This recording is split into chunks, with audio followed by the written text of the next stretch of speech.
conmoción.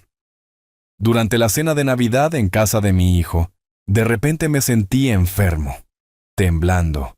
Fui a la cocina a beber un poco de agua y vi un frasco extraño con una sustancia líquida.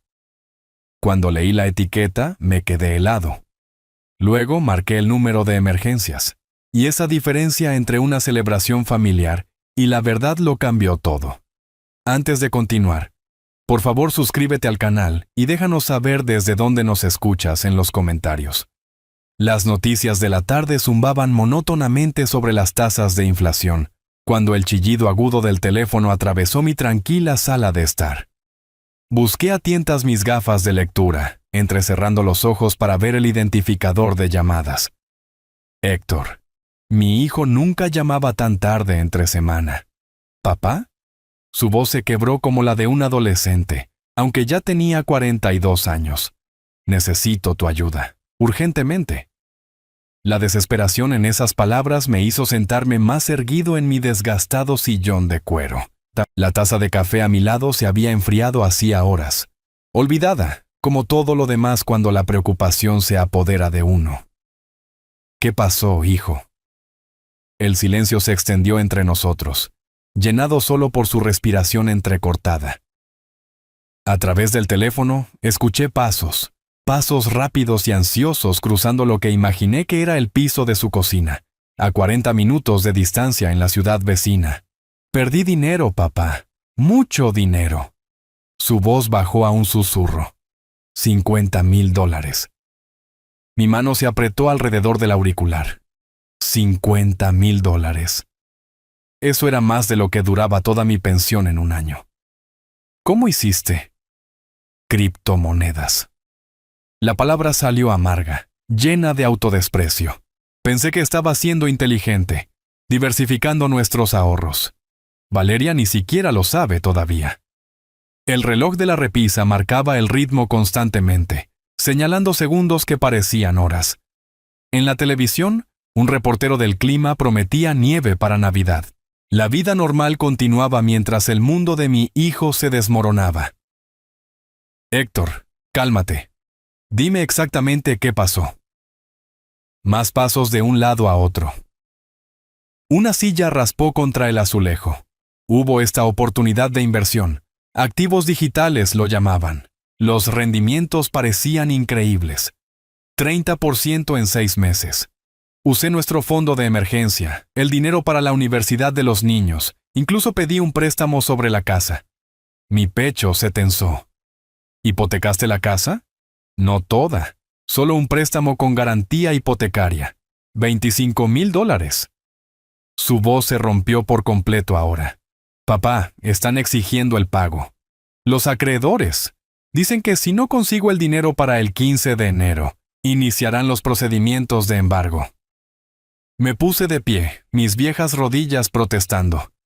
La sala de estar de repente se sintió demasiado pequeña, las paredes presionando hacia adentro. A través del ventanal, las luces navideñas de la señora Chen parpadeaban alegremente al otro lado de la calle. Un recordatorio de que las familias normales se estaban preparando para las fiestas, no para desastres financieros. ¿Has hablado con un abogado? Quizás haya opciones. No puedo pagar un abogado. La voz de Héctor se elevó, el pánico superando la vergüenza. Apenas puedo pagar la comida. ¿Entiendes lo que te estoy diciendo? Podrían quitarnos la casa. Valeria y los niños no tendrían a dónde ir. La imagen me golpeó como agua helada. El rostro amable de mi nuera, la pequeña Lucía preguntando por qué tenían que mudarse. Tomás, de 8 años, preguntándose si de alguna manera era culpa suya. Los niños nunca deberían cargar con los errores de sus padres. Tiene que haber algo que podamos hacer, dije, más para mí mismo que para Héctor. Tengo algunos ahorros. Quizás. Papá, no entiendes. Su voz se volvió aguda, cortante. Esto no se trata de unos pocos cientos de dólares. Esto es dinero serio de adultos. Dinero que cambia la vida. El tono me dolió. ¿Cuándo había empezado mi hijo a hablarme como si yo fuera un niño? Como si mi modesta pensión y mis cuidadosos ahorros fueran de alguna manera inadecuados. Estoy tratando de ayudar, Héctor. Lo sé, exhaló temblorosamente. Pero necesito ayuda real, ayuda sustancial, el tipo de ayuda que realmente marca la diferencia. La estática crepitó a través de la conexión. Afuera, la puerta de un coche se cerró de golpe. Sonidos normales de una noche normal, en un vecindario normal, donde los hijos no llamaban a sus padres rogando ser rescatados de su propia estupidez. Pero Héctor seguía siendo mi hijo. Y a pesar de todo, de las malas decisiones, del sentido de derecho que a veces se colaba en su voz, seguía siendo el niño pequeño que solía ayudarme a rastrillar las hojas en este mismo patio, que lloraba cuando su pez dorado moría, que me llamaba su héroe. «Dime qué necesitas», dije en voz baja. Dije en Emostenastadent. El silencio que siguió duró demasiado. Lo suficiente para darme cuenta de que Héctor había estado construyendo el camino hacia algo específico. Toda esta conversación, la cuidadosa revelación de detalles, el énfasis en el bienestar de los niños, había estado conduciendo a un lugar particular. ¿Papá? La voz de Héctor cambió de nuevo, más suave ahora, casi gentil, pero por debajo, capté algo más, algo que hizo que mi estómago se contrajera con una repentina inquietud. Aquí estoy. Hay una forma en que podrías ayudar, una solución real que arreglaría todo. La forma en que dijo «solución real» me heló la sangre. Permanecí de pie junto a mi sillón, con el teléfono presionado tan fuerte contra mi oído que me dolía. Cualquiera que fuera la sugerencia de Héctor, yo ya sabía que no me gustaría. ¿Qué tipo de solución? Bueno, se aclaró la garganta, y pude imaginarlo pasándose la mano libre por el cabello, como había hecho desde la infancia cuando planeaba algo cuestionable. ¿Sabes cómo siempre te estás quejando de mantener esa casa grande, las facturas de calefacción, las reparaciones del techo, el trabajo en el jardín? Mi agarre en el auricular se tensó. Héctor, ¿a dónde quieres llegar? La casa vale al menos $300,000 ahora. Probablemente más con la forma en que han estado subiendo los valores de las propiedades. Y estás ahí todo solo, papá. Es demasiado para alguien de tu edad. ¿Alguien de mi edad?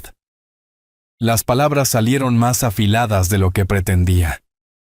Tengo 68 años, no 98, pero piénsalo prácticamente. Su voz adoptó ese tono paciente, de explicarle a un niño, que siempre me daba ganas de colgar. Deambulas en 4 habitaciones tú solo. Los costos de mantenimiento se están comiendo tu pensión.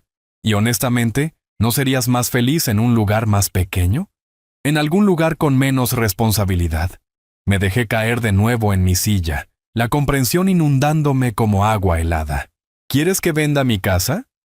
Resolvería nuestros 2 problemas, dijo Héctor rápidamente, como si la velocidad hiciera que la sugerencia fuera menos indignante. Podrías comprar un pequeño departamento bonito, tal vez en una de esas comunidades para personas mayores con actividades y planes de comida. Tendrías vecinos de tu propia edad, no más preocupaciones por canaletas rotas o quitar la nieve. Y el dinero sobrante pagaría tus deudas de juego. No fue juego, papá. Fue inversión. Me puse de pie de un salto otra vez, la ira acumulándose en mi pecho como vapor en una tetera. Este es mi hogar, Héctor. Aquí es donde tu madre y yo vivimos durante 37 años, donde te criamos, donde ella murió. Mamá se ha ido hace 3 años. Su voz se volvió fría, mecánica. Ella no va a volver porque mantenga su habitación exactamente igual. La crueldad de eso me golpeó como un golpe físico. Realmente me tambaleé, una mano buscando la pared para estabilizarme. ¿Cómo te atreves? Estoy siendo práctico. Tú estás siendo sentimental sobre un edificio. ¿Un edificio? Mi voz se elevó hasta que resonó en las paredes de este edificio, estas paredes que guardaban cada recuerdo importante de mi vida adulta. Aquí es donde tu madre plantó sus rosas, donde pasábamos la mañana de Navidad contigo cada año hasta que te mudaste, donde ella te enseñó a andar en bicicleta en la entrada. Y ahora es solo una carga costosa. La paciencia de Héctor se estaba agotando. Su desesperación se filtraba a través de la manipulación ensayada. Papá, sé honesto. ¿Cuándo fue la última vez que usaste el piso de arriba? ¿Cuándo fue la última vez que recibiste a alguien en ese comedor formal? Pensé en el cuarto de costura de Margarita, sin cambios desde el día en que falleció. La forma en que la luz de la mañana todavía golpeaba su silla de lectura junto a la ventana del dormitorio. La cocina donde me había hecho el café cada mañana durante casi 4 décadas. No entiendes, dije en voz baja. Entiendo que estás siendo egoísta. Las palabras golpearon como una bofetada. Mi familia está a punto de perderlo todo, y tú estás preocupado por mantener un santuario al pasado, un pasado que ya se fue, papá. Mamá se ha ido. No me hables de tu madre. Ella querría que nos ayudaras. Ella querría que ayudaras a sus nietos. Pero estás tan envuelto en tus preciosos recuerdos que no puedes ver más allá de tus propios sentimientos. Mi pecho ardía. La habitación giraba ligeramente. La voz de Héctor continuó, implacable ahora. Piensa en Lucía y Tomás. Piensa en Valeria. ¿Importan menos que tus habitaciones vacías y tus álbumes de fotos? Eso no es justo, y lo sabes. Lo que no es justo es ver a mis hijos quedarse sin hogar mientras mi padre se sienta en una casa que vale cientos de miles de dólares. Demasiado terco para tomar la decisión inteligente. Decisión inteligente. Como si vender el hogar donde había construido toda mi vida fuera solo otra transacción financiera.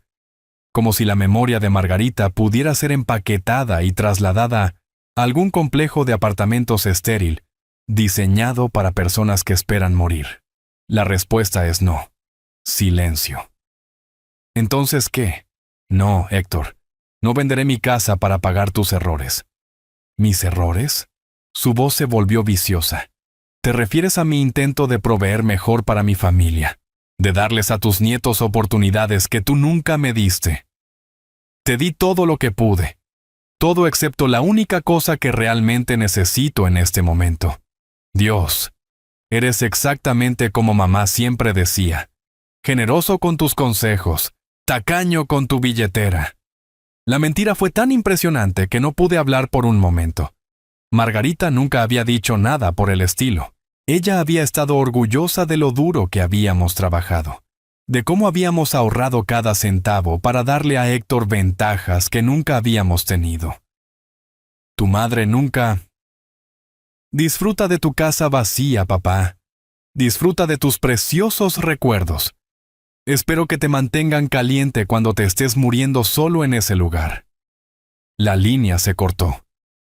Me quedé allí sosteniendo el teléfono, el tono de marcado zumbando en mi oído como una avispa enojada. Mis manos temblaban. Todo mi cuerpo temblaba. Lenta y cuidadosamente, coloqué el auricular de nuevo en su base. El silencio que siguió se sintió diferente a la tranquilidad cómoda de mis noches habituales. Esto era hueco, frágil, el tipo de silencio que sigue a las explosiones. Me dejé caer de nuevo en mi silla, pero mi cuerpo no se calmaba. Cada músculo permanecía tenso, esperando otro golpe. Las palabras de Héctor resonaban en la habitación vacía. Muriendo solo en ese lugar. Como si esta casa, este hogar, fuera de alguna manera una prisión en lugar del santuario que Margarita y yo habíamos creado juntos. Miré alrededor de la sala de estar con nuevos ojos, tratando de ver lo que Héctor veía. Los muebles eran viejos pero bien mantenidos. La alfombra mostraba patrones de desgaste de 30 años de vida diaria. Fotos familiares cubrían la repisa de la chimenea. La graduación de Héctor, su boda, las fotos escolares de los niños. Era realmente solo un museo del pasado. Mis pies me llevaron a la cocina sin pensamiento consciente. Memoria muscular, tal vez, o la necesidad de estar en algún lugar donde la presencia de Margarita se sintiera más fuerte. La mesa de roble donde habíamos desayunado cada mañana durante décadas. La ventana sobre el fregadero donde ella se había parado lavando platos, tarareando melodías desafinadas. El teléfono sonó de nuevo, y mi corazón dio un vuelco. Héctor llamando para disculparse, pero el identificador de llamadas mostró el número de Francisco. Roberto, suenas terrible. ¿Qué pasa? Francisco vivía a 3 casas de distancia. Había sido mi amigo desde antes de que Margarita enfermara. Habíamos trabajado juntos en la planta automotriz durante 15 años antes de jubilarnos, con meses de diferencia el uno del otro. Si alguien entendería, sería Francisco. Héctor llamó, dije, y de alguna manera esas dos palabras contenían todo. Ah, déjame adivinar. Necesita dinero. ¿Cómo supiste? Roberto, conozco a ese muchacho desde que robaba manzanas de mi árbol a los 7 años. Siempre ha sido impulsivo. ¿En qué se ha metido esta vez? Le conté todo a Francisco. El desastre de las criptomonedas, la amenaza de ejecución hipotecaria, la casa. Cuando llegué a las palabras finales de Héctor sobre morir solo, Francisco hizo un ruido de disgusto. Ese pequeño manipulador, usando a tus nietos como chantaje emocional, luego atacándote cuando no funciona. Pero, ¿y si tiene razón? La pregunta me había estado carcomiendo desde que colgué. Tal vez estoy siendo egoísta. Tal vez. Detente ahí mismo. La voz de Francisco se volvió firme. Tú criaste a ese muchacho, le pagaste la universidad, lo ayudaste con su pago inicial cuando compró esa casa. No le debes tu hogar porque él tomó decisiones estúpidas con su dinero. Pero los niños tienen padres que deberían haber pensado en ellos antes de arriesgar sus fondos universitarios en esquemas para hacerse ricos rápido. Esto no es tu culpa, Roberto. Saqué una silla de la cocina y me senté pesadamente. A través de la ventana podía ver la luz del porche de Francisco brillando. Curioso cómo un vecino podía brindar más consuelo que tu propio hijo. Él dijo que Margarita querría que los ayudara.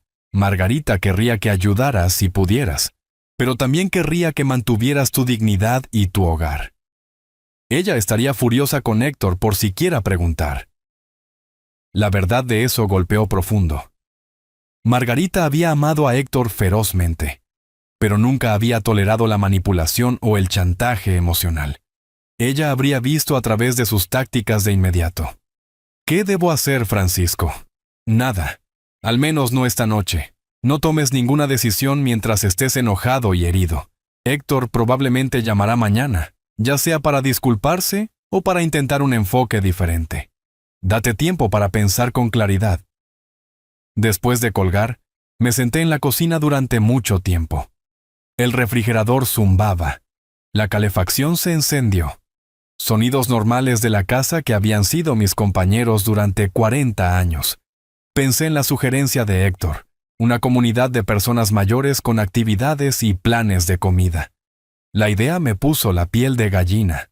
Diversión organizada con gente que no conocía, comiendo comida de cafetería, viviendo en una caja diseñada por conveniencia en lugar de comodidad. Luego pensé en la mañana de Navidad, a 3 semanas de distancia. Durante los últimos 3 años desde que Margarita murió, la familia de Héctor había venido aquí. Lucía y Tomás abriendo regalos bajo el árbol en la sala. Valeria ayudándome a preparar la cena en esta cocina. Héctor fingiendo disfrutar mi café mientras deseaba en secreto que fuera más fuerte. ¿Sería esta la última Navidad en nuestro hogar? ¿Envenenaría la ira de Héctor incluso esa tradición? Saqué los álbumes de fotos que Margarita había mantenido tan cuidadosamente, pasando páginas de recuerdos. El día de nuestra boda, ambos tan jóvenes y serios. Los primeros pasos de Héctor en el piso de esta cocina. Fiestas de cumpleaños en el patio trasero. Margarita en su jardín, orgullosa de los tomates que crecían más grandes que pelotas de béisbol. Cada habitación en esta casa guardaba piezas de nuestra vida juntos. No santuarios al pasado, como afirmaba Héctor, sino cimientos de quién era yo. ¿Cómo podría explicar que vender esta casa sería como vender mi propia historia? Francisco tenía razón en una cosa. No debía tomar decisiones esta noche, pero mientras cerraba los álbumes de fotos y apagaba la luz de la cocina, supe que algo había cambiado entre Héctor y yo. Algo que tal vez nunca sanaría por completo. El niño que solía ayudarme a rastrillar hojas se había convertido en un hombre dispuesto a destruir la paz mental de su padre por dinero. Y no estaba seguro de que el perdón llegara fácilmente para ninguno de los dos. El sueño había sido esquivo. Había pasado la noche repitiendo las crueles palabras de Héctor, la sabiduría de Francisco y mis propios sentimientos heridos. A las 10 de la mañana siguiente, me senté en mi sillón familiar con mi tercera taza de café, mirando el teléfono como si pudiera proporcionar respuestas. Los estados de cuenta bancarios que había sacado del cajón de mi escritorio yacían esparcidos sobre la mesa de centro. $15,000 en ahorros. Mi pensión mensual de $2,800. No mucho para los estándares de Héctor, pero dinero honesto ganado a través de 40 años de trabajo de ingeniería. Quizás había sido demasiado apresurado. Quizás todavía había espacio para el compromiso. Levanté el auricular, marqué el número de Héctor antes de perder el valor. El teléfono sonó 2 veces antes de que contestara. ¿Papá? Sonaba distraído, tal vez desayunando. ¿Héctor? Me aclaré la garganta, elegí mis palabras con cuidado. He estado pensando en nuestra conversación de anoche. Quizás empezamos con el pie izquierdo. Una pausa. Ruido de fondo. Valeria preguntando algo. Héctor haciéndola callar. Mira, no puedo darte $50,000. Continué, pero revisé mis ahorros. Tengo $15,000 disponibles. No es mucho, pero es algo. El silencio se extendió lo suficiente como para que me preguntara si nos habíamos desconectado. $15,000. La voz de Héctor llevaba ese mismo tono despectivo de ayer. Papá, eso ni siquiera se acerca a lo que necesito. Sé que no es la cantidad total, pero ayudaría con la presión inmediata. Tal vez ganar tiempo para acordar un plan de pago con los acreedores. ¿Plan de pago? Héctor se rió, pero no había humor en ello. Estas no son compañías de tarjetas de crédito, papá. Esta es gente seria que quiere su dinero ahora. Apreté la taza de café con más fuerza. Bueno, ¿qué tal si firmo como aval en un préstamo? Mi crédito sigue siendo bueno, o tal vez podríamos ver un refinanciamiento parcial de mi casa. Para. La voz de Héctor se volvió cortante. Simplemente para con el pensamiento mediocre. No necesito unos miles aquí y allá. Necesito dinero real. Dinero sustancial. $15,000 es sustancial para mí. Ese es exactamente el problema. Tu idea de sustancial y la realidad son 2 cosas diferentes. Mi pecho se tensó. Héctor, estoy tratando de ayudarte. No, estás tratando de sentirte mejor contigo mismo mientras ofreces cambio de bolsillo. ¿Tienes idea de cómo se ven $50,000? Tus $15,000 son patéticos. La palabra golpeó como un golpe físico. Patéticos. Mis ahorros de toda la vida, acumulados cuidadosamente a través de décadas de vida modesta, descartados como patéticos por mi propio hijo. Tal vez si no hubieras apostado la seguridad de tu familia. No me des lecciones sobre responsabilidad desde tu torre de marfil. Has estado viviendo de la pensión de papá y el seguro de vida de mamá durante 3 años, deambulando en una casa que vale más de lo que la mayoría de la gente ve en toda su vida. El seguro de vida de tu madre apenas cubrió sus facturas médicas. El punto es que tienes opciones. Opciones reales. Simplemente eres demasiado egoísta para usarlas.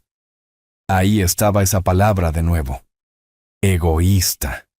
Como si querer mantener el hogar donde había construido toda mi vida adulta fuera de alguna manera moralmente incorrecto. Te ofrecí lo que podía permitirme, dije en voz baja. Lo que podías permitirte sin incomodarte a ti mismo. ¿Qué hay de lo que yo puedo permitirme? ¿Qué hay de lo que tus nietos pueden permitirse cuando estemos viviendo en nuestro coche? No van a estar viviendo en su coche. ¿Cómo lo sabes? ¿Cómo sabes algo sobre lo que estamos enfrentando? Te sientas en tu casa cómoda con tu pensión cómoda, haciendo juicios cómodos sobre la desesperación de otras personas. Me levanté, caminé hacia la ventana de la cocina. Afuera, la luz de la mañana de invierno hacía que todo pareciera rígido y frío. Héctor, por favor, hablemos de esto con calma. Estoy calmado. Estoy explicando matemáticas simples a alguien que aparentemente no entiende los números. $15,000 no resuelven $50,000 en deuda. Un préstamo con aval no ayuda a alguien cuyo crédito ya está destruido. Tus pequeñas soluciones no tienen sentido.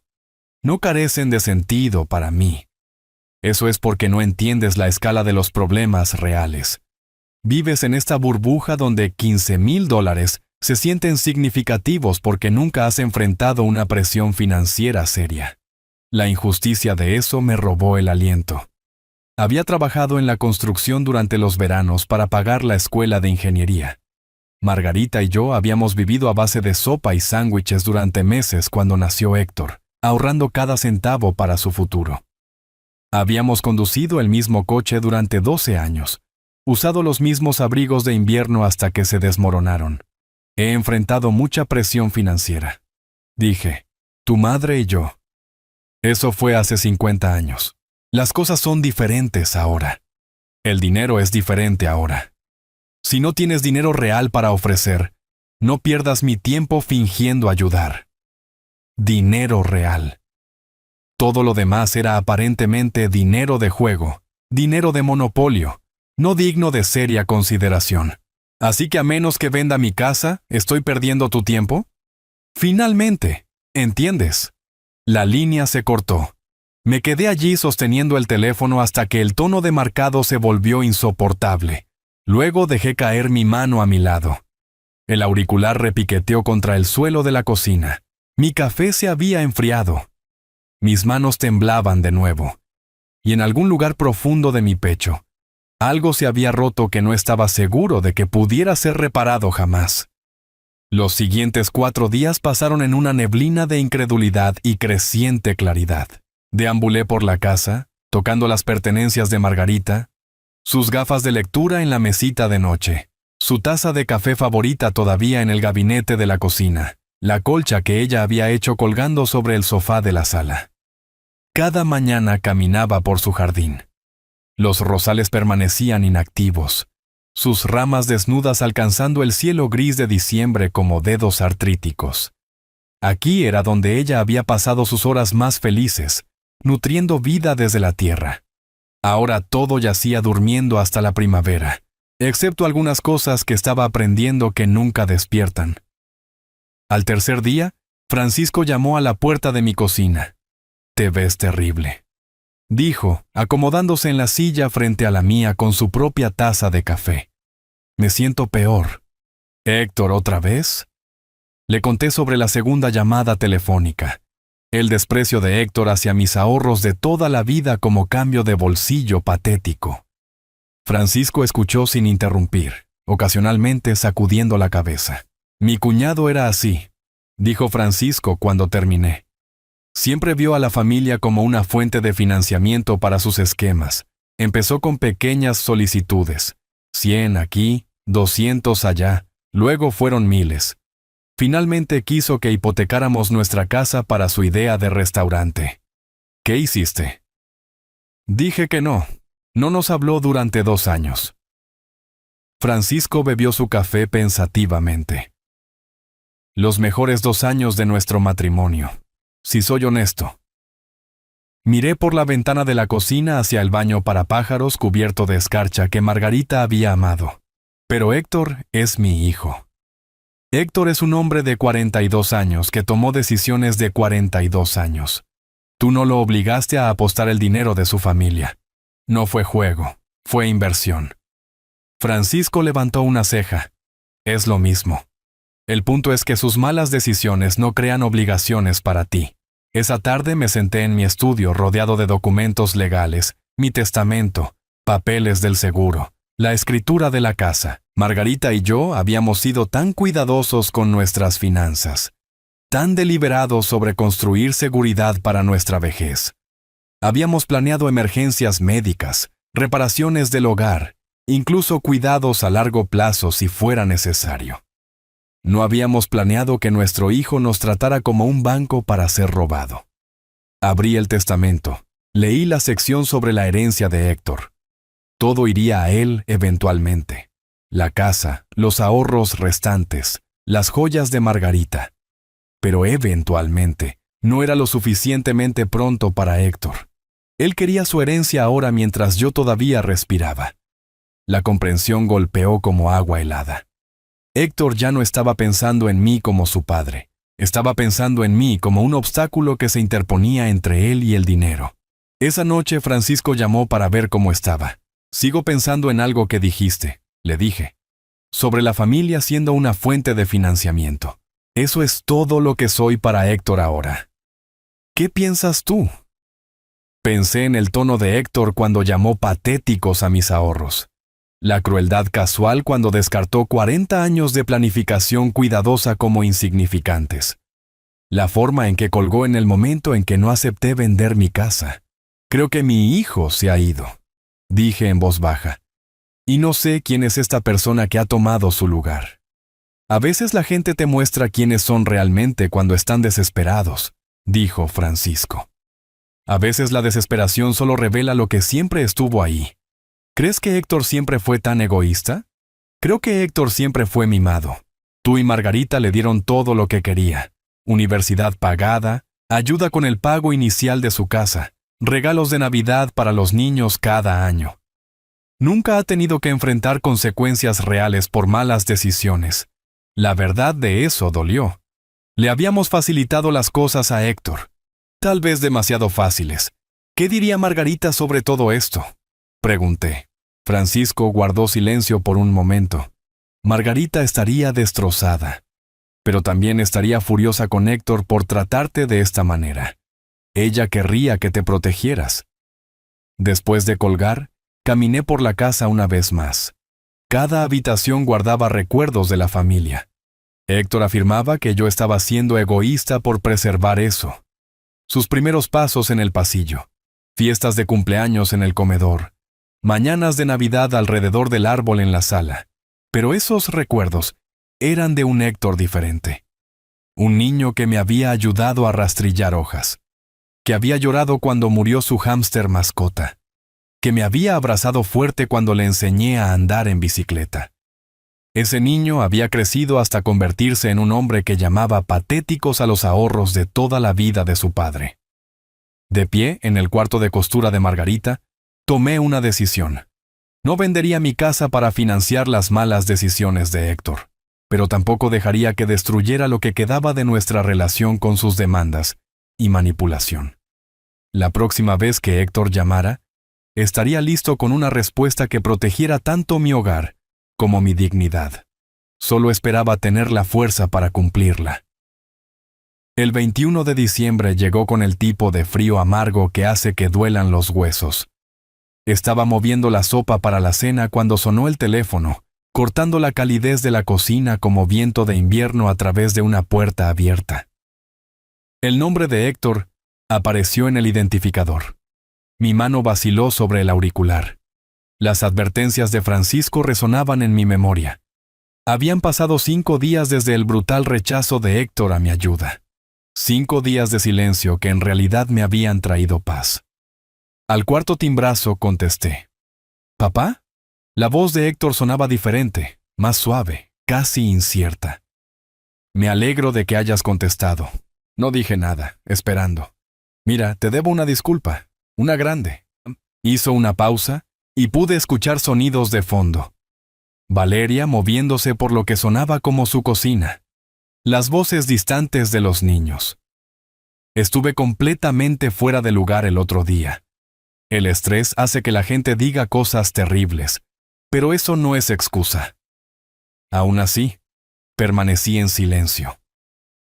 Algo se sentía ensayado en sus palabras, demasiado cuidadosamente elegidas. «Papá, ¿estás ahí? Estoy aquí. He estado pensando en lo que dijiste, sobre tomar las cosas con más calma, encontrar otras soluciones. Tal vez tienes razón. Tal vez estaba siendo demasiado exigente». Exigente. Esa era una palabra para ello. La cosa es, continuó Héctor, su voz calentándose con lo que sonaba como emoción genuina. La Navidad es en 4 días. Valeria ha estado cocinando toda la semana, y los niños han estado preguntando por el abuelo Roberto. Quieren mostrarte sus proyectos escolares, contarte sobre su lista de Navidad. A través del teléfono escuché la voz de un niño, Tomás tal vez, gritando algo sobre regalos. Sonidos familiares normales que tiraban de partes de mi corazón que había estado tratando de proteger. Sé que te lastimé, dijo Héctor en voz baja. Sé que dije cosas que fueron crueles e injustas, pero papá, es Navidad. Ven a cenar. Seamos una familia otra vez. La invitación quedó en el aire entre nosotros. Parte de mí, la parte de abuelo, la parte que recordaba a Héctor como un niño dulce, quería aceptar de inmediato. Pero la voz de Francisco susurraba advertencias sobre la manipulación, sobre personas que solo mostraban amabilidad cuando querían algo. No lo sé, Héctor. Por favor. Su voz se quebró ligeramente. Los niños han estado preguntando por qué el abuelo no puede venir. ¿Qué se supone que debo decirles? ¿Que los adultos a veces dicen cosas estúpidas que no quieren decir? La culpa fue inmediata y aguda. Lucía y Tomás no merecían sufrir porque su padre y yo no pudiéramos llevarnos bien. Eran inocentes en todo esto, solo niños que querían a su abuelo en la cena de Navidad. ¿Le has contado a Valeria sobre tu situación financiera? Una pausa. Parte de ella. Ella sabe que las cosas están apretadas. No toda la verdad entonces, pero tal vez esa era la elección de Héctor. Papá, lo prometo. Nada de hablar de dinero. Nada de presión sobre nada. Solo cena familiar. Solo Navidad. Los niños tienen regalos para ti. Pequeñas cosas hechas a mano de la escuela. Lucía te hizo una taza de arcilla en la clase de arte. Una taza hecha a mano. El pensamiento de mi nieta moldeando cuidadosamente la arcilla, pensando en mí, casi rompió mi resolución por completo. Valeria está haciendo su famosa costilla asada, continuó Héctor. ¿Recuerdas cuánto te gustó el año pasado? Ella ha estado planeando el menú durante semanas. Podía imaginarlo. La cocina cálida, la risa de los niños, el caos cómodo de la reunión familiar. Había sido mi tradición favorita desde que murió Margarita. El único día del año en que la casa se sentía verdaderamente viva de nuevo. No aceptaré un no por respuesta, dijo Héctor. Pero su tono era juguetón ahora, como el que solía usar cuando pedía acostarse más tarde o una paga extra. Los niños nunca me perdonarían si el abuelo se perdiera la Navidad. Detrás de su voz, escuché a Valeria gritar algo sobre poner la mesa. Escuché a uno de los niños preguntar si el abuelo vendría. Sonidos de familia normal, de gente de familia normal. Tal vez estaba siendo demasiado sospechoso. Tal vez el estrés realmente había hecho que Héctor dijera cosas que no quería decir. Tal vez la cena de Navidad podría ayudarnos a encontrar el camino de regreso el uno al otro. ¿A qué hora? Me escuché preguntar. A las 4. Y papá, gracias. Esto significa todo para todos nosotros. Después de colgar, me quedé en mi cocina sosteniendo el teléfono, viendo el vapor subir de mi sopa olvidada. Algo todavía se sentía mal sobre el repentino cambio de actitud de Héctor, pero la perspectiva de ver a Lucía y Tomás superaba mi precaución. 4 días hasta la cena de Navidad. 4 días para decidir si estaba cometiendo un terrible error. El 22 de diciembre amaneció nítido y brillante. La luz del sol de invierno entrando a raudales por las ventanas de mi dormitorio como una promesa. Por primera vez en días, desperté sin ese nudo familiar en el estómago. La disculpa de Héctor se había sentido genuina, y la perspectiva de ver a Lucía y Tomás me llenaba de una anticipación que no había sentido desde que Margarita murió. Mientras hacía café, me encontré tarareando uno de sus villancicos favoritos. La melodía se sentía oxidada en mi garganta, pero correcta de alguna manera. Saqué mi calendario de cocina, marqué el 24 de diciembre con un bolígrafo rojo. Luego retrocedí para admirarlo como un niño marcando la cuenta regresiva para la mañana de Navidad. La juguetería del centro zumbaba con compradores de último minuto.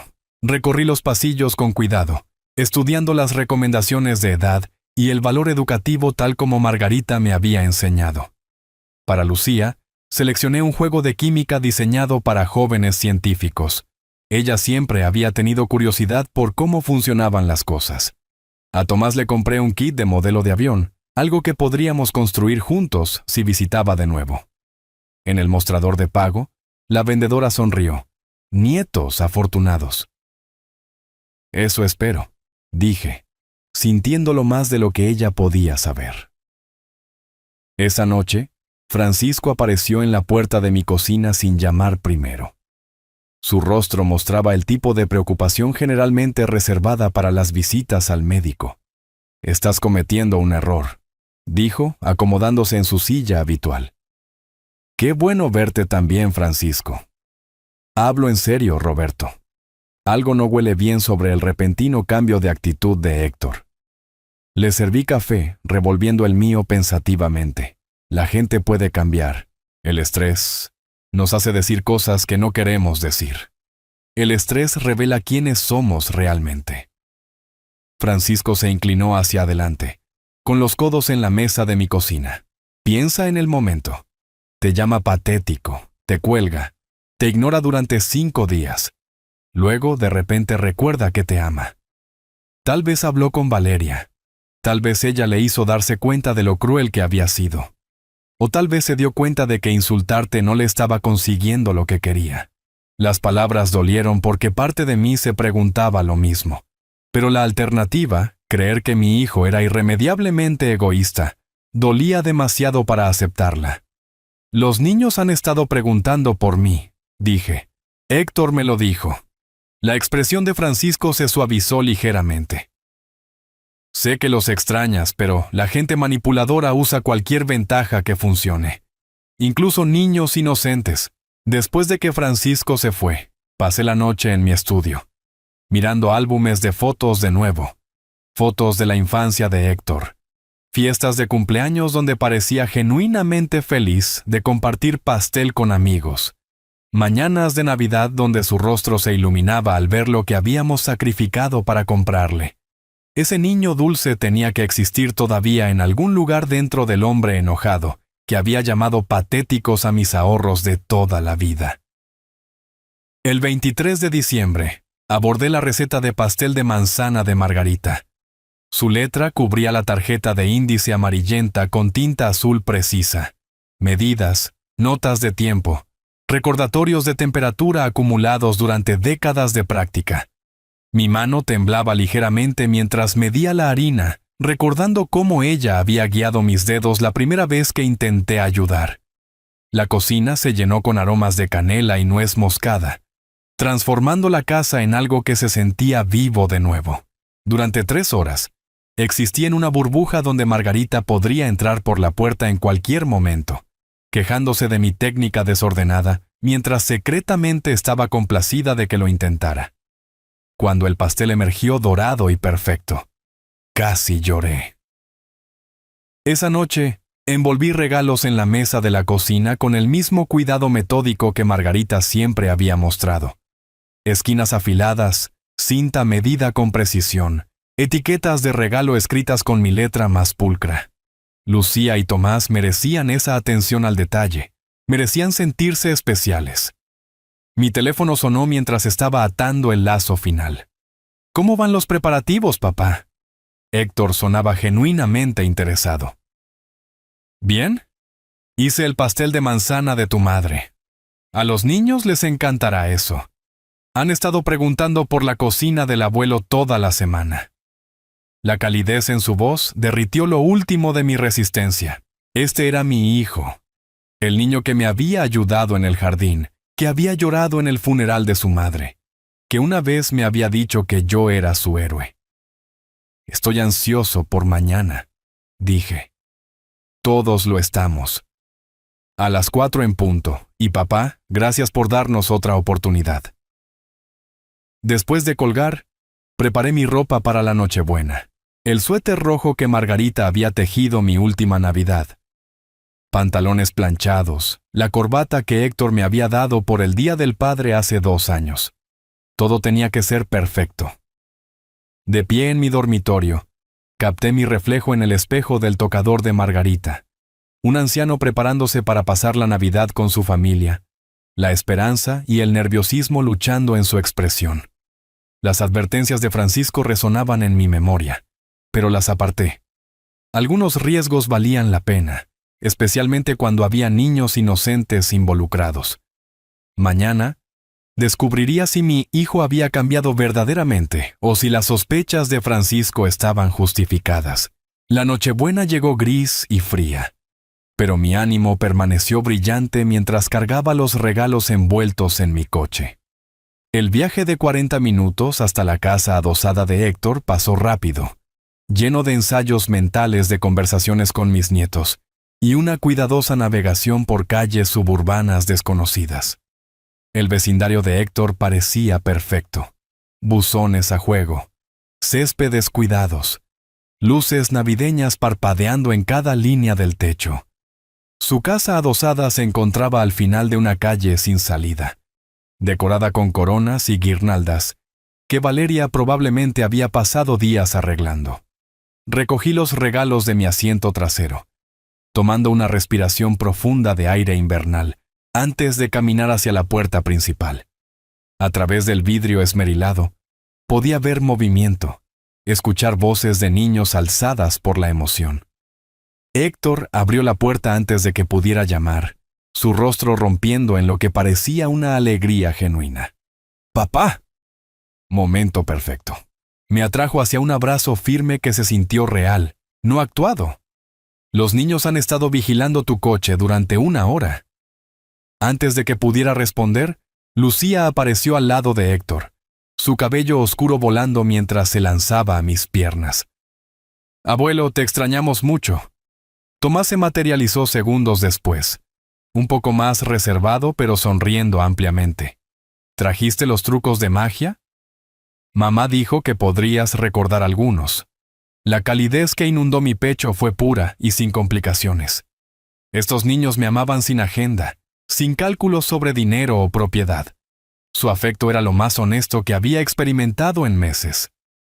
Veamos qué les trajo Santa a ustedes también, dije, levantando las bolsas de regalo. La sala de estar resplandecía con alegría navideña. Un árbol de 2 metros cargado de adornos, calcetines colgando de la repisa, jazz suave sonando desde altavoces ocultos. Valeria emergió de la cocina usando un delantal espolvoreado con harina, su sonrisa cálida pero de alguna manera tensa. Roberto, qué maravilla verte. Su abrazo se sintió tentativo y evitó el contacto visual prolongado. La cena está casi lista, costilla asada tal como te gusta, huele increíble. Le entregué el pastel de manzana de Margarita. Pensé que esto podría ir bien con la cena. Sus ojos se iluminaron con lo que parecía un placer genuino. Los niños estarán encantados.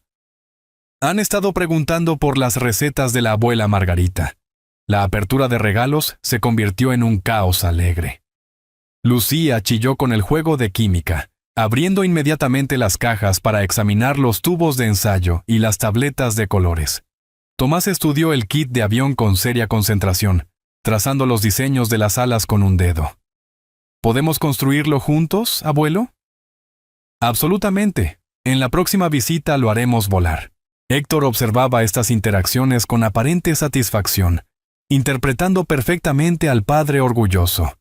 Ayudó a Tomás a organizar las piezas del avión, elogió el entusiasmo científico de Lucía, tomó fotos de cada momento con su teléfono. Hora de la foto familiar, anunció, posicionando a todos alrededor del árbol.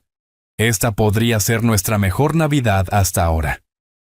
De pie con mi brazo alrededor de los hombros de Héctor, Lucía y Tomás, presionados contra mis costados, sentí algo que no había experimentado desde que Margarita murió. Pertenencia completa. Cualquier duda que Francisco hubiera plantado parecía tonta ahora. Esta era mi familia, imperfecta pero real, y estábamos juntos.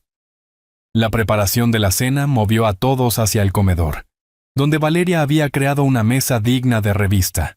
Mantelería blanca, porcelana con bordes dorados, velas reflejándose en copas de cristal llenas de vino tinto oscuro. La costilla asada estaba en la cabecera de la mesa como centro de mesa, rodeada de verduras asadas y pudín de Yorkshire. Esto es hermoso, Valeria, dije acomodándome en mi asiento asignado. Ella se movía alrededor de la mesa, haciendo ajustes finales a los cubiertos con energía nerviosa. Solo quiero que todo sea perfecto para Navidad. Héctor tomó su posición en la cabecera de la mesa, levantando su copa de vino con gravedad ceremonial. Antes de comer, quiero hacer un brindis. Su voz llevaba el peso de la importancia. Por la familia, por el perdón, por las segundas oportunidades y las personas que más importan. Todos levantaron sus copas. Incluso los niños tenían pequeñas porciones de vino mezclado con jugo. El cristal atrapó la luz de las velas, creando pequeños arcoíris a través del mantel blanco. Por la familia, repetimos al unísono. El vino era excelente, rico y suave con toques de cereza. Saboreé tanto el gusto como el momento, sintiéndome agradecido por la madurez de Héctor al acercarse, por la hospitalidad de Valeria, por el amor incondicional de mis nietos. Alrededor de la mesa, la conversación fluía fácilmente. Tomás describió el desfile de Navidad de su escuela. Lucía explicó su proyecto de feria de ciencias. Héctor compartió historias divertidas de su oficina. Interacción familiar normal, del tipo que Margarita y yo habíamos soñado cuando Héctor era pequeño. Pero mientras alcanzaba mi vaso de agua, algo se sintió ligeramente extraño. Un leve mareo como al levantarse demasiado rápido después de estar sentado mucho tiempo. Parpadeé, atribuyéndolo al vino y a la emoción de la noche. La conversación continuó fluyendo alrededor de la mesa, mientras yo saboreaba el momento de unidad familiar. Héctor cortaba la carne con habilidad practicada, mientras Valeria servía verduras, los niños charlando sobre sus planes para la mañana de Navidad. Todo se sentía perfectamente normal, perfectamente correcto. «Abuelo, ¿quieres ver mi taza de arcilla después de cenar?», preguntó Lucía rebotando ligeramente en su silla. «Absolutamente. Escuché que es una obra maestra». El vino había sido más fuerte de lo que esperaba, dejándome sintiéndome agradablemente cálido. O tal vez era solo la alegría de ser incluido de nuevo, de sentarse en una mesa familiar donde era querido en lugar de simplemente tolerado. Alcancé mi vaso de agua. Noté que mi mano parecía ligeramente inestable. Debe ser la emoción. Mi corazón había estado latiendo rápido desde que llegué, abrumado por el entusiasmo de los niños y la aparente transformación de Héctor. «Papá, te ves un poco sonrojado», observó Héctor con lo que sonaba como preocupación genuina. «¿Todo bien?» «Solo calor». La cocina de Valeria siempre me hace sentir como en casa, pero mientras hablaba, algo se retorció incómodamente en mi estómago. Un calambre agudo que me hizo moverme en mi silla. La sensación pasó rápidamente y la descarté como exceso. La comida rica, el vino, la intensidad emocional de la reconciliación. Tomás estaba contando una historia sobre el conejo mascota de su maestra, cuando la habitación pareció inclinarse ligeramente. Agarré el borde de la mesa, parpadeando para aclarar mi visión. Las velas parecían desenfocarse, sus llamas estirándose en rayas doradas. «¿Estás seguro de que estás bien, Roberto?». La voz de Valeria llevaba una nota de ansiedad que parecía desproporcionada para mi malestar menor. «Solo necesito un poco de agua». Traté de sonreír tranquilizadoramente, pero mi boca se sentía extrañamente seca a pesar del vino. Héctor se levantó a medias de su silla. «La cocina está justo por ahí si quieres agua fresca. Tómate tu tiempo». El calambre en mi estómago se intensificó, acompañado ahora por olas de náuseas que dificultaban tragar. Presioné mi mano contra mi frente, sintiendo un sudor frío a pesar de la temperatura cómoda de la habitación. Tal vez debería. Comencé a ponerme de pie y luego me senté de nuevo abruptamente cuando el mareo me invadió. El comedor giraba perezosamente, los rostros alrededor de la mesa volviéndose suaves y desenfocados. «¿Abuelo?». La voz de Lucía sonaba lejana, aunque estaba sentada directamente frente a mí. «¿No te ves bien? ¿Deberíamos llamar a alguien?», preguntó Valeria en voz baja, sus manos retorciendo su servilleta en espirales apretadas. La voz de Héctor permaneció tranquila, servicial. «Papá, ¿por qué no vas a la cocina? ¿Quizás salpicarte un poco de agua fría en la cara?» La emoción de esta noche podría ser abrumadora. Asentí, sin confiar en mi voz. Las náuseas aumentaban constantemente, mi estómago contrayéndose con creciente frecuencia. Ponerse de pie requería un esfuerzo consciente. Mis piernas se sentían desconectadas de mi cuerpo, respondiendo lentamente a las órdenes mentales. «Lo siento», logré decir. «No quiero arruinar la cena de Navidad». «No estás arruinando nada», me aseguró Héctor, su tono perfectamente equilibrado entre preocupación y tranquilidad. «Estas cosas pasan. Tómate todo el tiempo que necesites». La caminata a la cocina pareció extenderse imposiblemente larga. Usé la pared como apoyo, mi visión nadando mientras los sonidos familiares de la Navidad continuaban detrás de mí.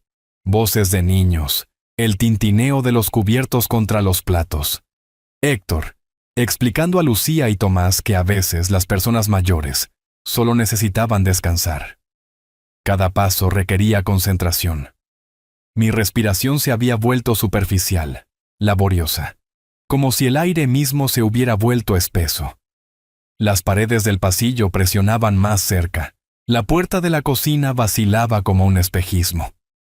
Detrás de mí, escuché la voz de Valeria apenas por encima de un susurro. «Deberíamos...» «Él estará bien», interrumpió Héctor suavemente. «Solo necesita un momento para recomponerse». Pero yo no estaba bien. Algo estaba profunda y fundamentalmente mal con mi cuerpo. Mi corazón corría mientras mis extremidades se volvían pesadas. Mi boca sabía metálica, extraña. La calidez cómoda de la cena familiar se había transformado en algo frío y aterrador. Llegué a la puerta de la cocina, agarrando el marco para estabilizarme. La habitación más allá parecía diferente de alguna manera. Las sombras parecían más profundas, las superficies más distantes. Todo lo familiar se había vuelto amenazante. La cocina se sentía como entrar en un mundo diferente. Azulejo frío bajo mis pies. Iluminación cenital dura que me hizo entrecerrar los ojos después de la suave luz de las velas del comedor. Me apoyé contra el mostrador, agarrando el borde de granito mientras otra ola de náuseas rodaba a través de mí. Algo estaba seriamente mal. Esto no era emoción, ni vino, ni comida rica. Mi cuerpo me estaba traicionando de maneras que se sentían extrañas y aterradoras. Me volví hacia el fregadero, buscando agua fría, cuando un movimiento junto a la mesa de la cocina llamó mi atención. Un pequeño frasco de vidrio yacía de lado junto a las llaves del auto de Héctor, líquido claro todavía visible en el fondo. Mi visión se nubló mientras trataba de enfocarme en él, pero la forma era inconfundible.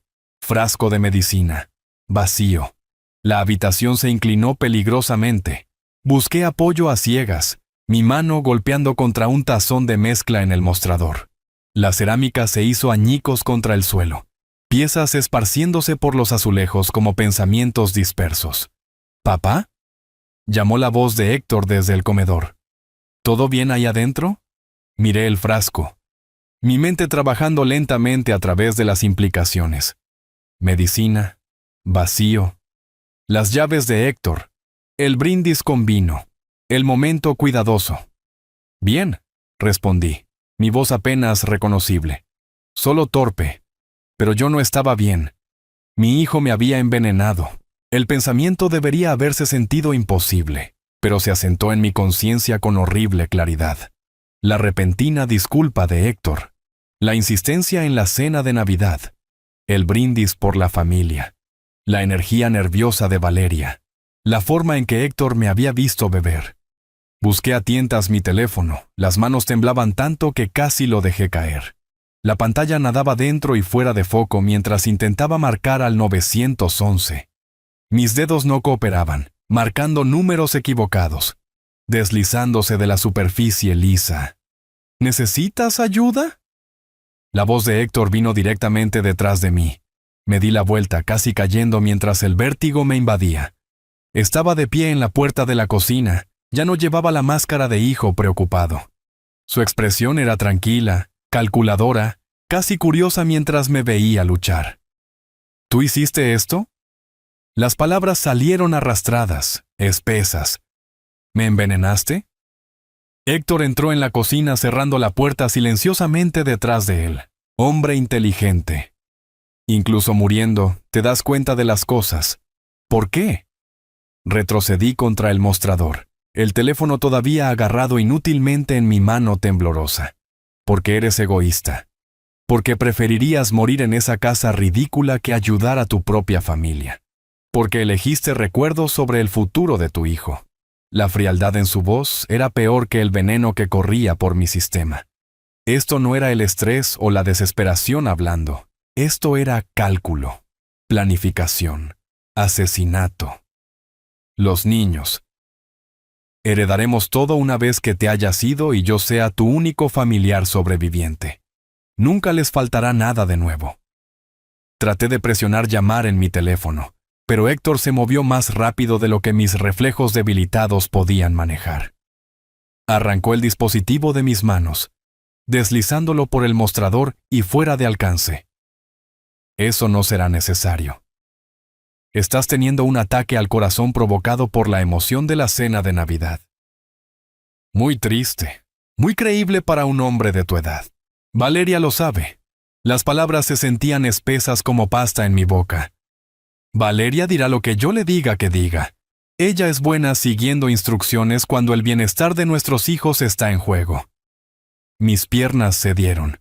Me deslicé por las puertas del gabinete hasta que estuve sentado en el frío suelo de baldosas, la espalda presionada contra la madera que se sentía como mi única ancla a la realidad.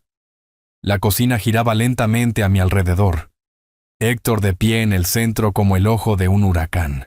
Esto no tenía que suceder, dijo conversacionalmente. Podrías haber vendido la casa voluntariamente. Podrías haber ayudado a tu familia cuando lo necesitábamos. En cambio, elegiste ser terco. Trabajé 40 años por esa casa. Mi voz era apenas un susurro ahora. Y ahora es mía. Junto con tus ahorros, tu pensión, todo. Curioso cómo la muerte simplifica la ley de propiedad. El frasco en la mesa entró en un enfoque más nítido a medida que mi visión se estrechaba. Algo claro, inodoro, insípido. Algo que imitaría un ataque al corazón en un hombre anciano. ¿Qué me diste? Héctor miró su reloj. ¿Importa? Estarás inconsciente en unos 10 minutos, muerto en 30. El forense encontrará a un anciano que se esforzó demasiado durante una noche emotiva. 10 minutos. Tenía 10 minutos para salvarme a mí mismo o detener a Héctor de destruir otras vidas. Mi teléfono yacía a 2,5 metros de distancia, a través de una cocina que bien podría haber sido de kilómetros. Lucía y Tomás, jadeé. Ellos me aman, lo superarán. Los niños son resilientes. Además, estarán demasiado ocupados disfrutando de su herencia para llorar por mucho tiempo. La crueldad casual de eso rompió algo dentro de mí que no tenía nada que ver con el veneno. Mi hijo se había convertido en un extraño. No, peor que un extraño. Un extraño podría haber sentido culpa o vacilación. Héctor no sentía nada más que satisfacción por su propia astucia, pero había cometido un error. Estaba hablando en lugar de irse. El orgullo por su plan lo mantenía aquí, cuando debería haber regresado al comedor para establecer su coartada. Y todavía me quedaban 6 minutos de conciencia. El aullido distante de las sirenas cortó la noche de invierno como una cuchilla a través de la seda. Presioné el teléfono más fuerte contra mi oído, observando a través de la ventana de la cocina cómo las luces rojas y azules pintaban la calle suburbana en colores de emergencia. «Están aquí», le susurré al operador. «La policía está afuera. Manténgase en la línea, señor. Los oficiales querrán hablar con usted directamente». Pasos pesados tronaron por el camino de entrada de Héctor. Golpes fuertes resonaron en la casa, seguidos de voces autoritarias llamando el nombre de Héctor. Desde el comedor llegó el sonido de sillas raspando contra la madera dura. Preguntas confundidas de los niños, la aguda inhalación de Valeria. «Policía, abran la puerta». La voz de Héctor venía desde el vestíbulo. desconcertada y cada vez más presa del pánico. Oficiales, ¿de qué se trata esto? Es Nochebuena. Mi familia está cenando. Escuché la puerta principal abrirse, múltiples pares de botas entrando en la casa. Voces profesionales solicitando identificación, preguntando sobre los miembros del hogar, exigiendo hablar con Roberto Harper de inmediato. Mi padre está en la cocina, dijo Héctor, su tono cambiando hacia la sospecha. ¿Está bien? ¿Ha pasado algo? La puerta de la cocina se abrió de golpe. 2 oficiales uniformados entraron, seguidos por paramédicos llevando equipo médico. La primera oficial, una mujer con ojos amables y cabello canoso, se acercó a mí con cuidado. Señor Harper, soy la oficial Martínez. Entendemos que ha sido envenenado. Sostuve el pequeño frasco de vidrio con dedos temblorosos. Veneno para ratas, a base de arsénico. Lo encontré escondido entre los frascos de especias después de beber vino que me enfermó. La oficial Martínez tomó la botella con manos enguantadas, estudiando la etiqueta a través de una bolsa de evidencia. Su compañero comenzó a fotografiar la cocina, documentando el estante de especias, las copas de vino todavía en el mostrador. ¿La persona que lo envenenó todavía está en la casa? Mi hijo Héctor está en el comedor con su familia. Las palabras se sentían surreales saliendo de mi boca. Mi hijo, el niño al que le había enseñado a andar en bicicleta, el hombre que acababa de intentar asesinarme por dinero de herencia. Desde el comedor llegó la voz de Héctor, elevándose en tono a medida que amanecía la comprensión. «Papá, ¿qué les estás diciendo? ¿Qué está pasando?» La oficial Martínez habló por su radio. «Necesito oficiales de refuerzo en el comedor. Sospechoso presente con posibles rehenes. Los niños son inocentes», dije rápidamente. Su esposa Valeria sabía sobre el plan, pero fue amenazada para cumplir. Los niños no saben nada. Los paramédicos comenzaron a revisar mis signos vitales, preguntando sobre síntomas y tiempos. Brazalete de presión arterial, oxímetro de pulso, preguntas sobre náuseas y mareos. Su profesionalismo eficiente era tranquilizador. Iba a sobrevivir a esto.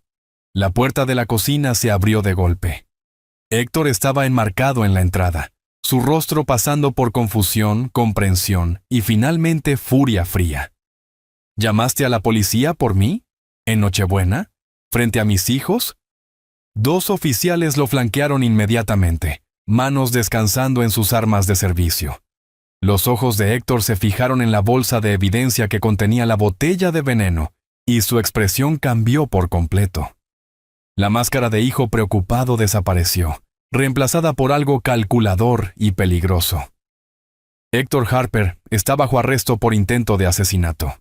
La voz de la oficial Martínez era firme, profesional. Tiene derecho a guardar silencio. Esto es una locura.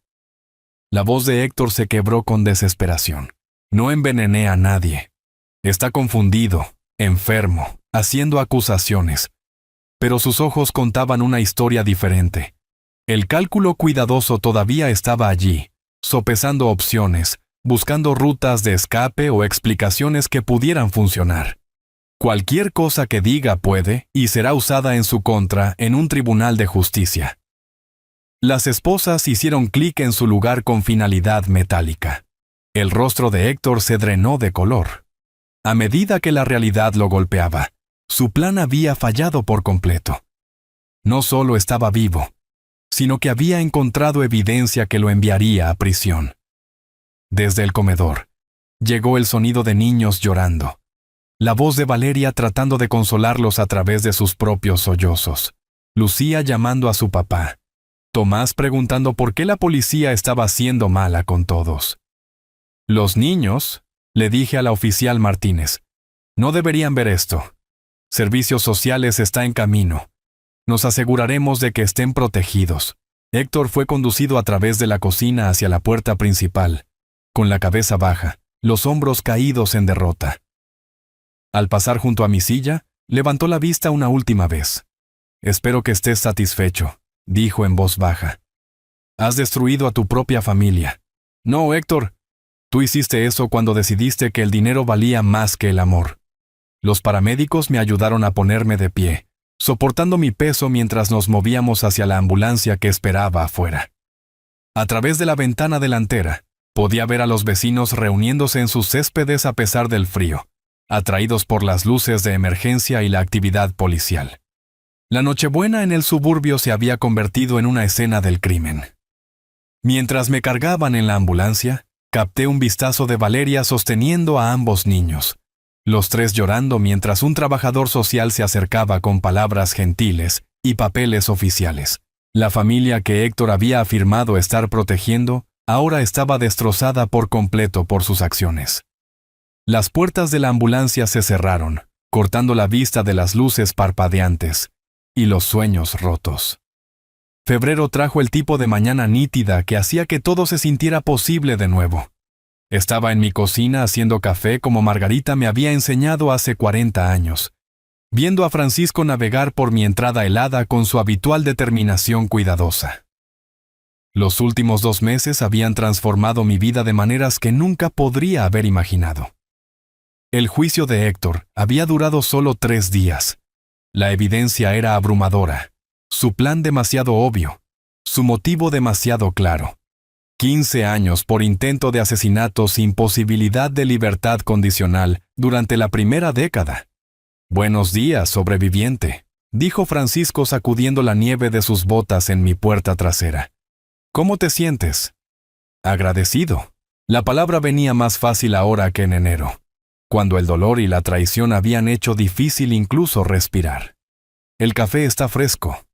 Desarrollamos nuevas rutinas desde mi salida del hospital.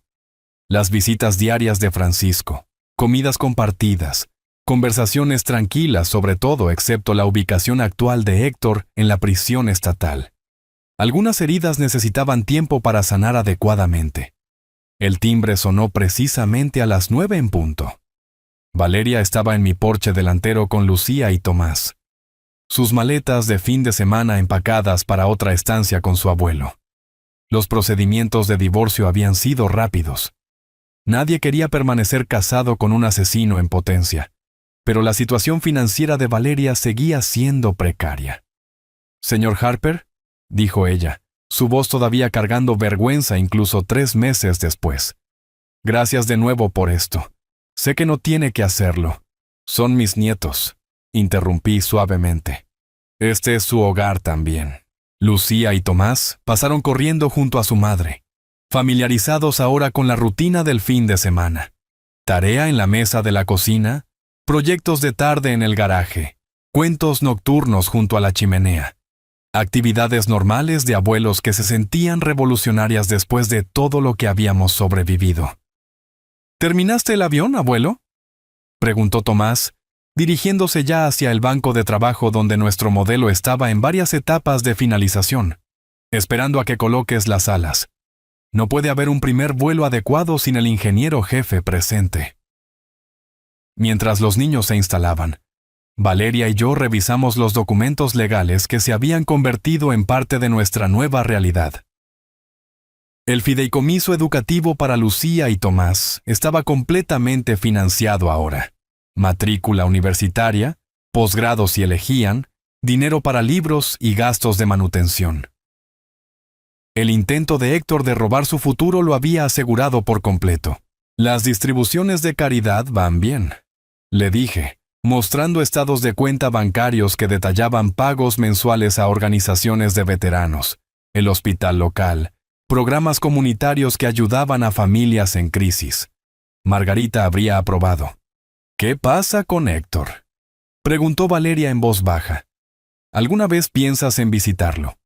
Consideré la pregunta mientras observaba a Tomás alinear cuidadosamente las alas del avión, su pequeño rostro serio con concentración. Pienso en el niño que solía ser. Lloro a ese niño. Pero, el hombre que trató de envenenarme por dinero. Esa persona es un extraño. Francisco asintió con aprobación desde su silla junto a la ventana. El perdón no requiere estupidez. Los niños preguntan por su padre a veces. Continuó Valeria. No sé qué decirles. Diles que tomó malas decisiones y tiene que enfrentar las consecuencias. Diles que esas decisiones no los definen a ellos, ni limitan sus futuros. Diles que su abuelo los ama. Más tarde esa tarde, Francisco y yo trabajamos en el jardín de Margarita, mientras los niños jugaban en la nieve del patio trasero. La primavera todavía estaba a semanas de distancia, pero estábamos preparando las camas para nuevas plantaciones, limpiando el crecimiento muerto para dejar espacio para lo que crecería a continuación. ¿Sabes lo que he aprendido?, dije, descansando contra mi pala. Héctor tenía razón en una cosa. Estaba viviendo en el pasado, manteniendo esta casa como un santuario a Margarita. Francisco levantó la vista del rosal que estaba podando. ¿Y ahora?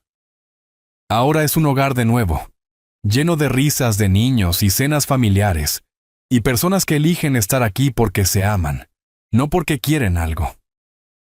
A través de la ventana de la cocina, podía ver a Lucía y Tomás en la mesa, trabajando en la tarea con la misma intensidad concentrada que recordaba de la infancia de Héctor, pero a diferencia de su padre, crecerían entendiendo la diferencia entre el amor y la manipulación, entre la lealtad familiar y la obligación financiera. ¿Cambiarás tu testamento de nuevo?, preguntó Francisco. ¿Dejarles la casa? Eventualmente, cuando sean lo suficientemente mayores para entender lo que representa. No dinero o propiedad, sino la elección de construir algo duradero, algo que valga la pena proteger. Esa noche, después de que Valeria recogiera a los niños y Francisco regresara a su propia casa, me senté en la silla de Margarita junto a la ventana de la sala. El vecindario estaba tranquilo, asentado en las rutinas del domingo por la noche. Familias normales y casas normales, probablemente lidiando con problemas normales que no involucraban veneno o intentos de asesinato. Mi teléfono sonó. Francisco reportándose antes de acostarse, como se había convertido en su hábito. ¿Algún arrepentimiento por no vender la casa?, preguntó. Cuando Héctor lo pidió, miré alrededor de la habitación donde Margarita y yo habíamos celebrado 40 Navidades, donde Héctor había abierto regalos de niño, donde Lucía y Tomás ahora se sentían seguros y amados. Ninguno en absoluto, dije. Esta casa tiene buenos cimientos. Sobrevivió a una persona tratando de destruirla desde adentro. Sobrevivirá a lo que venga después. Después de colgar, me hice una última taza de café y salí al porche trasero. Aire de invierno agudo en mis pulmones, estrellas visibles a través de las ramas desnudas de los árboles. En algún lugar en una celda de prisión a 2 horas de distancia, Héctor estaba aprendiendo que algunas consecuencias duran más que otras. Pero aquí, en el hogar que había tratado de robar, la vida continuaba. Los niños crecerían seguros. El dinero ayudaría a las personas en lugar de corromperlas. El amor se daría libremente en lugar de retenerse estratégicamente. La justicia, descubrí, no se trataba solo de castigo, se trataba de protección. Se trataba de asegurarse de que las cosas buenas sobrevivieran, mientras que las cosas tóxicas fueran contenidas donde no pudieran propagarse. Margarita habría entendido completamente. Si te gustó esta historia, por favor, dale me gusta a este video, suscríbete al canal y comparte tus impresiones de esta historia en los comentarios. Para escuchar la siguiente historia, haz clic en el recuadro a la izquierda. Gracias por ver.